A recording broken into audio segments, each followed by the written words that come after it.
belajar. Apa kabar semuanya? Tentunya dalam keadaan baik kan?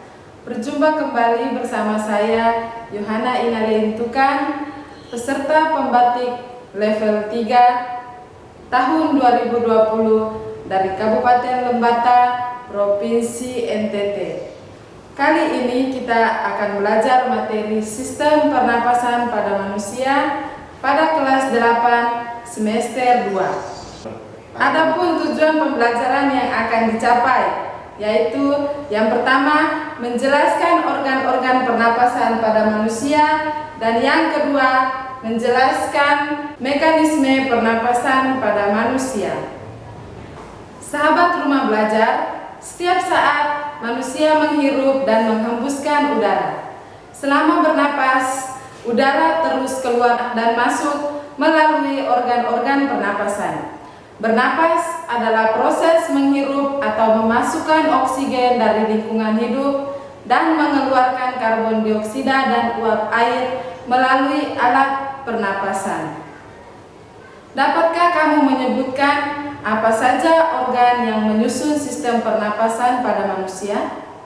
Sistem pernapasan manusia tersusun atas hidung, faring atau tekak, laring atau pangkal tenggorokan, trakea atau batang tenggorokan, bronkus atau cabang batang tenggorokan, paru-paru atau pulmo, dan yang terakhir alveolus.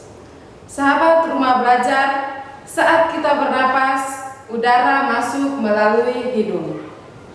Hidung merupakan saluran pernapasan yang langsung terhubung dengan udara luar.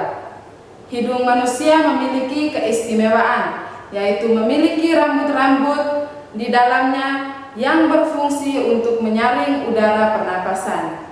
Hidung juga memiliki selaput lendir atau mukosa yang berfungsi menghangatkan dan melembabkan udara pernapasan agar sesuai dengan kondisi suhu dalam tubuh.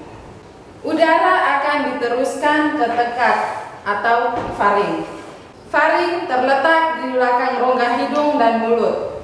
Faring tersusun atas otot lurik yang dilapisi membran mukosa. Faring berfungsi sebagai saluran udara dan saluran pencernaan. Selanjutnya, udara akan masuk ke pangkal tenggorokan atau laring. Laring terletak pada bagian belakang faring. Pada laring terdapat sebuah katup yang disebut dengan epiglotis. Katup ini berfungsi mengatur makanan dan udara melewati salurannya masing-masing.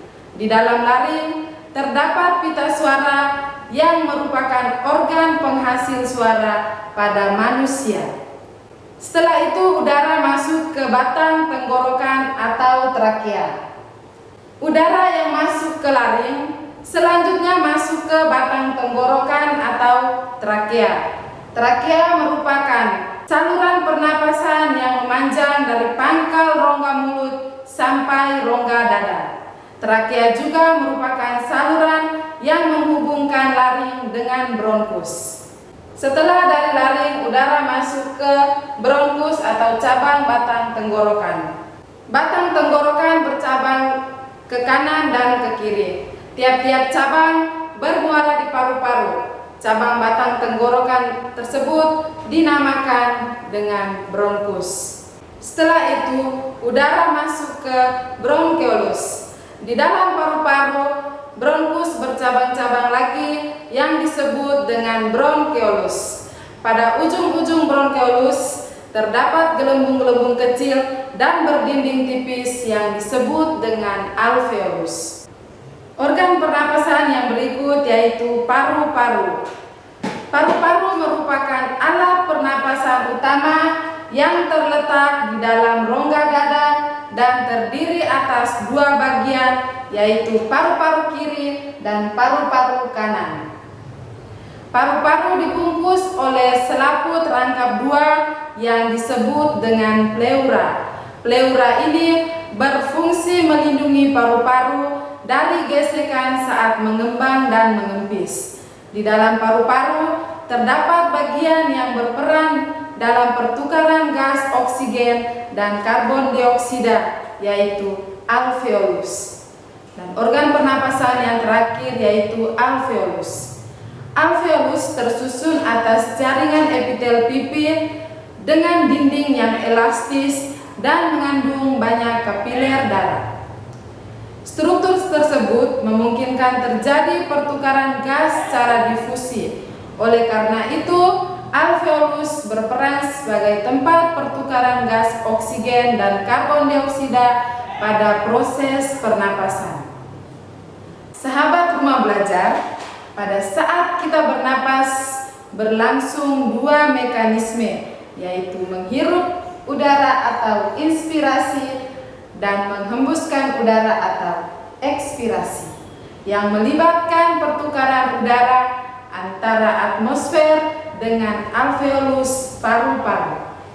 Inspirasi adalah proses pengambilan oksigen dari udara luar masuk ke dalam tubuh, dan ekspirasi adalah proses pengeluaran karbon dioksida dari dalam tubuh melalui saluran pernapasan.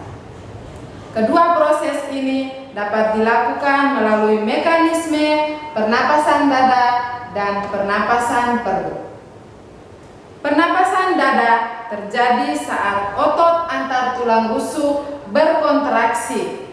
Pengambilan udara terjadi saat otot antar tulang rusuk berkontraksi atau mengerut, sehingga tulang rusuk terangkat ke atas, menyebabkan volume rongga dada membesar, sehingga tekanan udara dalam rongga dada mengecil, kemudian udara masuk ke paru-paru. Pengeluaran udara terjadi saat otot antar tulang rusuk berelaksasi atau mengendur. Saat itu, tulang rusuk kembali ke posisi semula, menyebabkan volume rongga dada mengecil, sehingga tekanan udara dalam rongga dada membesar, kemudian udara keluar dari paru-paru. Pernapasan perut terjadi karena adanya gerakan otot diafragma. Diafragma adalah sekat antara rongga dada dan rongga perut. Pengambilan udara terjadi saat otot diafragma berkontraksi, posisi diafragma mendatar, menyebabkan volume rongga dada membesar, tekanan udara rongga dada lebih kecil, dan kemudian udara masuk ke paru-paru. Pengeluaran udara terjadi saat otot diafragma berelaksasi, posisi diafragma melengkung ke atas, menyebabkan volume rongga dada mengecil, tekanan udara dalam paru-paru lebih besar, sehingga udara keluar dari paru-paru. Nah, sahabat rumah belajar, itulah materi kita. Gampang kan? Semoga bermanfaat ya. Terima kasih sudah menyaksikan video ini. Jangan lupa mengunjungi portal Rumah Belajar. Belajar di mana saja, kapan saja, dan dengan siapa saja.